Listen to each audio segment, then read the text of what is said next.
नमस्कार दोस्तों, यूपीपीसीएस कर्तव्य पथ के चैनल पर आपका स्वागत है। ये वीडियो मैंने इसलिए बनाई है कि मैं आपको ये बता सकूं कैसे मैंने बहुत इजीली यूपीपीसीएस का प्रीलिम्स 5 बार क्वालिफाई किया है। यहाँ मैंने कुछ मार्कशीट अटैच की हैं, ये आपको बताने के लिए कैसे कैसे मेरे मार्क्स आए थे प्री में, मेंस में, इंटरव्यू में। और इस वीडियो के माध्यम से मैं आपको ये बताऊंगा कि मैंने कौन कौन से सोर्स से पढ़ाई की थी और क्या क्या स्ट्रेटजी अपनाई थी जिससे मेरा प्रीलिम्स बहुत इजीली क्वालिफाई हो जाता था। तो ये 2018 की मार्कशीट है और मेरा नाम है देवानंद पेंगोरिया। तो इसमें मैं मेंस में पहुंचा 2018 में और मैं इंटरव्यू स्टेज तक भी पहुंचा था, बट मेरा फाइनल सिलेक्शन नहीं हुआ था 2018 में।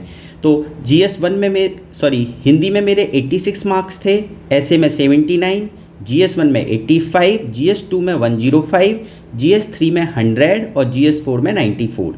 ठीक है। अब यहाँ उस समय ऑप्शनल पेपर हुआ करता था, तो मेरा ऑप्शनल था सोशियोलॉजी, और सोशियोलॉजी में मेरे सोशियोलॉजी 1 में बहुत अच्छे मार्क्स थे, बस 2 में थोड़े कम रह गए थे। फाइनली मैं इंटरव्यू स्टेज तक तो पहुँचा था, 794 कट ऑफ क्लियर की थी और इंटरव्यू में मुझे मिले थे 59 मार्क्स। ठीक है। और ओवरऑल में 5 से 7 नंबर कट ऑफ से रह गया था, तो फाइनल सिलेक्शन मेरा मिस हो गया था। ये तो मेरा 2018 का पूरा कि मैंने कैसे कैसे प्री और मेंस और इंटरव्यू स्टेज तक पहुंचा। उसके बाद ये है 2020 का, इसमें मैं मेंस स्टेज तक पहुंचा था, मेरा मेंस क्वालिफाई नहीं हुआ था। तो ये है 2020 का, इसका मतलब मेरा प्री क्लियर है, बट प्री की मार्कशीट मेरे से खो गई है 2020 की। ठीक है। अब ये है 2021 का। 21 में मैंने RFO का इंटरव्यू भी दिया था। ये साक्षात्कार देखिए, 2021 का, नाम है देवानंद पेंगोरिया और मैंने इंटरव्यू भी दिया था 2021 में, इवन RFO का। तो देखिए, सेम पेपर से SDM बनते हैं, सेम पेपर से आप RFO बनते हैं, बट प्रीलिम्स की कट ऑफ में अंतर हो जाता है। प्रीलिम्स की कट ऑफ और RFO की कट ऑफ में कम से कम 10 नंबर का अंतर होता है, और RFO की कट ऑफ ज़्यादा जाती है, जबकि फॉरेस्ट की कट ऑफ ज़्यादा जाती है, आप लोगों को पता है। तो इवन मैं फॉरेस्ट की कट ऑफ भी ईजिली क्लियर कर पाया था। तो मैं इस वीडियो के माध्यम से बस आपको ये बताना चाहता हूँ, ये सारे डॉक्यूमेंट दिखा के, कि प्रीलिम्स को आप कैसे ईजिली क्वालिफाई कर सकते हो। ठीक है। तो ये 2021 का हो गया। अब बात करते हैं 2023 की। 2023 में मेरे प्रीलिम्स में कितने मार्क्स आए हैं? 138। देखिए ध्यान से, नाम क्या है? देवानंद पेंगोरिया, और मार्क्स हैं 138, जबकि 125 के आसपास कट ऑफ थी। तो काफ़ी बहुत अच्छे मार्क्स काउंट किए जा सकते हैं 138। ठीक है। अब उस समय मैंने मेंस दिया, तो मेंस में मेरे हिंदी में नंबर आए 89, ऐसे में नंबर आए 85, GS1 में 88, GS2 में 113 और GS3 में 72, GS4 में 97 और GS5, 6 में 79 और 94। ये स्पेशल यूपी के पेपर थे। तो GS6 में फिर भी ठीक है, GS5 में थोड़े से कम थे रिलेटिवली। ओवरऑल मेरे 717 नंबर थे और मेंस की कट ऑफ थी 734 नंबर। तो 17 नंबर कह सकते हैं कि कम थे मेरे मेंस की कट ऑफ से, तो यहाँ मेरा सिलेक्शन नहीं हुआ था। ये मैंने 2020 की मार्कशीट भी, 2021 की, जहाँ मैंने RFO का इंटरव्यू दिया था, तब मेरे प्री में मार्क्स थे 128। तो इससे फॉरेस्ट की कट ऑफ भी क्लियर हो गई थी। तो सोचो कितने अच्छे मार्क्स थे ये। ठीक है। तो अब ये तो मैंने आपको बस मार्कशीट इसलिए दिखाई थी जिससे आपको ये पता लग सके कि हाँ, पीटी में मार्क्स लाए जा सकते हैं। कोई बहुत बड़ा तोफ नहीं है कि आप नहीं ला सकते, बट एक स्ट्रेटजी फॉलो करनी है आपको। उस स्ट्रेटजी को आप अगर फॉलो करोगे तो बहुत ईजीली लेके आ पाओगे। ठीक है। तो देखिए कैसे मैंने 5 बार प्रीलिम्स को क्वालिफाई किया। तो मेरे क्या क्या सोच थे? देखिए, पॉलिटी के लिए क्या सोच थे मेरे। पॉलिटी में बेसिक आपको एक बुक पढ़नी है, लक्ष्मीकांत। अगर आपको लगता है कि लक्ष्मीकांत बहुत बल्कि है और अब केवल 2 मंथ रह गए हैं एग्ज़ाम के लिए, 2.5 मंथ के आसपास रह गए हैं एग्ज़ाम के लिए, या 3 मंथ मान लो मोटा मोटा, तो आप एक ओनली IAS की एक बुक आती है उड़ान, पॉलिटी के लिए। ज़्यादा पेज नहीं होंगे, 100 पेज के आसपास होंगे, और भी कम ही होंगे, उससे पढ़ सकते हैं आप। ऑलमोस्ट इसमें सब कुछ कवर है। तो आप या तो लक्ष्मीकांत पढ़िए या उड़ान पढ़िए, कोई एक। इसके अलावा घटना चक्र पॉलिटी का आपको लगाना ही लगाना है। ठीक है। घटना चक्र जो पूर्वालोकन आता है प्रीवियस ईयर का, जिसमें कंपाइलेशन रहता है, वो लगाना है, और एग्ज़ाम से पहले इसे एटलीस्ट 2 बार लगाना है। ठीक है। इसके बाद ज्योग्राफी के लिए मैंने क्या पढ़ा था? NCERT 11th-12th की बुक पढ़ी थी। अगर आपको लगता है कि आप NCERT नहीं पढ़ सकते, थोड़ा कॉम्प्लिकेटेड है NCERT ज्योग्राफी की, तो एक बुक आती है तरुण गोयल।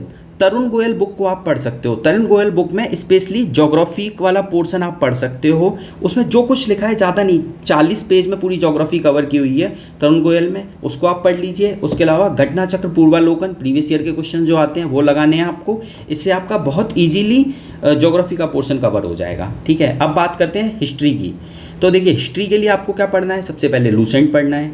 लूसेंट के बाद एक उड़ान बुक आती है, मैंने अभी बताया ओनली आईएएस की, वो आपको पढ़नी है। उसमें एंशिएंट, मिडिवल एंड मॉडर्न, ये तीनों पढ़ने हैं। अगर आप स्पेक्ट्रम नहीं पढ़ सकते, देखो स्पेक्ट्रम बहुत बल्कि बुक है, उसमें पढ़ने के बाद आपको चीज़ें याद भी नहीं रहेंगी और एग्जाम में सही होने के चांसेस भी नहीं रहते, क्योंकि आप रिवाइज नहीं कर पाते स्पेक्ट्रम को। तो उड़ान बुक को बहुत इजीली अच्छे से कंपाइल किया गया है, ओनली आईएएस की बुक है। ओनली आईएएस एक यूट्यूब पे चैनल है जो उसमें उसकी इन्होंने कंपाइल करके एनसीईआरटी वगैरह बहुत सारे मटेरियल से कंपाइल करके अपनी ये बुकलेट बनाई है।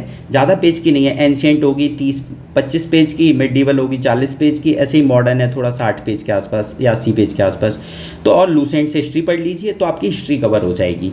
ठीक है, इकोनॉमी में सिर्फ आपको लूसेंट की टेबल्स पढ़नी है, जो टेबल्स हैं उसमें दी हुई हैं या जो कोई कॉन्सेप्ट लूसेंट में दिए गए बस उतना पढ़ना है आपको, इससे ज़्यादा नहीं पढ़ना है। ठीक है, इसके अलावा अगर आपको रिक्वायरमेंट होगी तो मैं इकोनॉमी से रिलेटेड कुछ डिटेल्ड वीडियो आपको बना के दे दूंगा।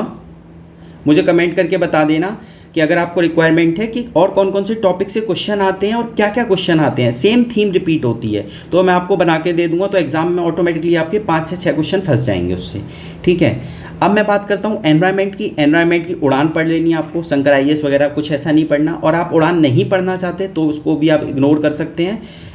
अगर आपको लेकिन घटना चक्र जो पूर्वालोकन आता है वो पढ़ के जाना है। फिर अगर दोनों को पढ़ेंगे तो बहुत अच्छा है, मैंने दोनों को पढ़ा है। अगर आप चाहो तो घटना चक्र पूर्वालोकन भी पढ़ सकते हो एनवायरनमेंट के लिए। ठीक है, अब बात करते हैं साइंस की। This is very important part. इस साइंस के लिए आपको लूसेंट पढ़नी है और लूसेंट में तीनों साइंस, केमिस्ट्री, बायोलॉजी, फिजिक्स, ऐसे ही घटना चक्र पूरा, घटना चक्र को कम से कम 5 बार पढ़ना है साइंस के, क्योंकि सेम क्वेश्चंस रिपीट होते हैं, हर साल रिपीट होते हैं। तो साइंस को आपको सबसे ज़्यादा वेटेज देना है यहाँ पे। ठीक है, लूसेंट और घटना चक्र पूर्वालोकन। अब बात करते हैं करंट अफेयर की। देखिए करंट अफेयर में एक घटना चक्र मैगजीन आती है 20 दिन पहले। यूपीपीसीएस का जिस दिन एग्जाम शेड्यूल होता है उससे 20 दिन पहले एक आई दृष्टि घटना चक्र नाम से मैगजीन आती है, वो हमें पढ़नी होती है। और एक घटनासार मैगजीन आती है, वो पढ़नी होती है। इन दोनों मैगजीन को जब आप पढ़ोगे तो आपका करंट अफेयर ऑलमोस्ट कवर हो जाएगा। और इन्हीं मैगजीन को मल्टीपल टाइम आपको रिवीजन करना है, जिससे क्या होगा कि एग्जाम में आप कभी कंफ्यूज नहीं होगे।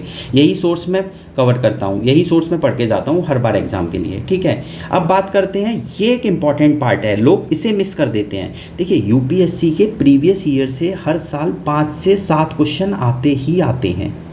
ठीक है, स्पेशली साइंस वाले पोर्शन से। तो यूपीएससी का 1993 से 2010 तक आपको क्या करना है, साइंस वाले पोर्शन को करना है। ठीक है, जो कोई भी यूपीएससी की प्रीवियस ईयर की बुकलेट उठा लीजिए, उसमें साइंस वाले पोर्शन को, फिजिक्स, केमिस्ट्री, बायोलॉजी का पोर्शन रहता है। ज़्यादा क्वेश्चन नहीं होंगे, 100 क्वेश्चन होंगे, 300 क्वेश्चन होंगे, उनको एक बार आपको अच्छे से कर लेना है। 1993 से 2010 तक इससे 5 क्वेश्चन रिपीट होते हैं, हर साल रिपीट होते हैं, तो ये आपको करके जाना है। और अगर आपके पास टाइम है तो पूरा यूपीएससी के पेपर अगर रिवाइज कर लेंगे तो बहुत बेनिफिट मिलेगा। ठीक है, अब बात करते हैं यूपीपीसीएस की। यूपीपीसीएस के प्रीवियस ईयर कि आपको पेपर करने हैं 10 साल के, केवल लास्ट 10 ईयर के पेपर करने हैं। ठीक है, इसमें देखो एक नोट करके बात है। नोट मतलब ये है कि आपको कैसे यूपीपीसीएस क्या करता है, एक पैटर्न बनाता है, पैटर्न के अकॉर्डिंग करंट अफेयर पूछता है। तो आपको पहले 10 साल के पेपर कर लिए, तो यूपीपीसीएस की आदत होती है कि 2018 में जिस तरह के करंट अफेयर पूछे गए हैं वो 2020 में पूछेगा, और 2019 में जिस तरह के करंट अफेयर पूछे गए हैं वो 21 में पूछेगा। ऐसे 20 टाइप के करंट अफेयर 22 में पूछेगा और 21 टाइप के 23 में पूछे हैं। ठीक है, और 22 टाइप के फिर किस में पूछेगा, 24 में पूछेगा।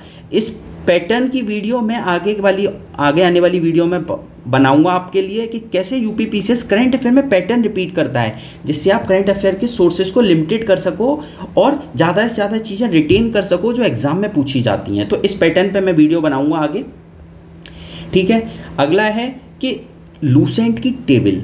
इन टेबल्स, लूसेंट आप एक बुक है, उसको आप जब पूरा पढ़ेंगे तो उसमें बहुत सारी टेबल्स बनी हुई हैं, उन टेबल्स को आपको याद करना है। तो इसके लिए भी मैं सोच रहा हूँ कि ट्रिक्स बना दूँ। तो आप मुझे कमेंट करके बताना कि लूसेंट की टेबल के लिए अगर आपको ट्रिक्स की रिक्वायरमेंट है तो मुझे बताना, मैं पक्का आपको ट्रिक्स बना के बिल्कुल सारी टेबल याद करा दूंगा, जिससे कि एग्ज़ाम में आपको इजीली कॉन्फिडेंसली आप ना टिक कर सको, अच्छा इसका आंसर ये है, इसका आंसर ये है, ठीक है।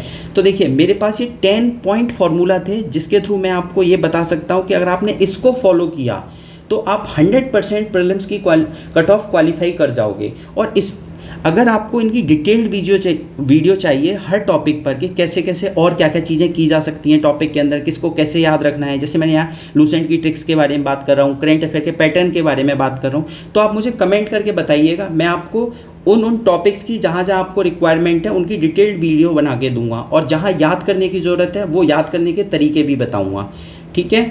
तो थैंक यू सो मच आपका।